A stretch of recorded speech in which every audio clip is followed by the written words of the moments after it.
Prajem vám pekný deň, vítam vás pri dnešnom videoblogu, ktorý bude hlavne o téme hormonálnej antikoncepcie. Je to video, ktoré asi poslúži skôr ženám, dámam, ale nepochybne sa ňom zgustnú i informácie vy páni. Hormonálna antikoncepcia do sebou prináša celú radu rôznych rizík, napriek tomu jej užívanie naberá na sile, a to z troch dôvodov. Ten prvý dôvod je v tom, že ženy si pochvaľujú komfort a bezpečnosť tejto metódy ochrany pred počatím. Druhý argument, ktorý uvádzajú, je hlavne o tom, že je to prianie hlavne ich partnerov, a tá tretia príčina spočíva v tom, že ženy si naozaj pochvaľujú spravidelnenie menštruačného cyklu, slabšiu bolestivosť menzesu, prípadne zlepšenie stavu ich pokožky. Ja sa v dnešnom videu pokúsim tieto tri dôvody prevážiť tromi zásadnými protiargumentami. Ten prvý argument je v tom, že dlhodobé užívanie hormonálnej antikoncepcie do sebou prináša riziko zaťažovania organizmu ženy, obzvlášť jej pečenie. Prosím, nebuďte nejakým spôsobom pomýlení možno negativitou pečeňových testov, pretože slabá senzitivita daných testov nevykáže vážnejšiu patológiu daného orgánu do okamihu, kým aspoň pečeň na 60% funguje adekvátne. Nehovoriac o tom, že rezíduá antikoncepcie končia v moči ženy a ich finálnou destináciou sú tečúce rieky, more a na úplnom konci je to naša pitná voda.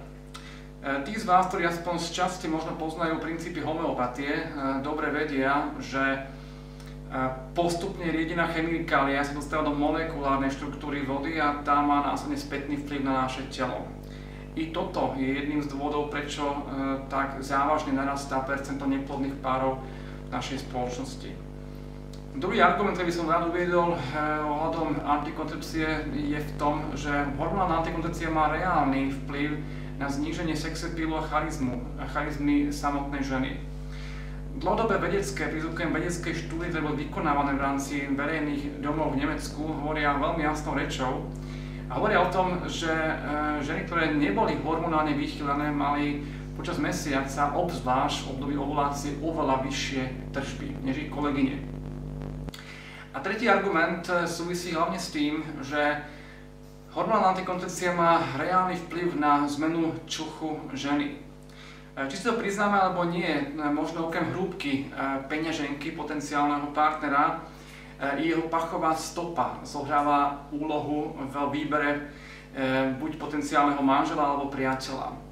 Žiaľ, ženy, ktoré užívajú hormonálnu antikoncepciu, majú jeden veľký problém. A je skrytý hlavne vo fakte, že ženy počas tohto obdobia sa priťahujú k mužom, k partnerom, ktorí sú imunologicky alebo vedecky podobní im, teda ako keby z ich vlastného rodu.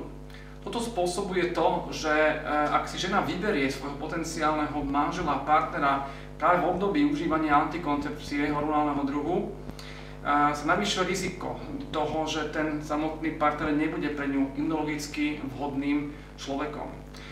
Táto skutočnosť naozaj zvyšuje riziko jednak neplodnosti samotného páru, to poprvé.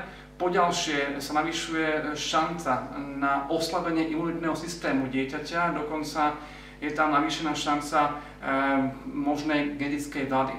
Preto by som vám, milé dámy, v každom prípade poradil, aby ste zvážili tieto tri argumenty a mali slobodnú voľbu počas rozhodovania. Na záver dovolte, aby som vám zaželal úspešný týždeň.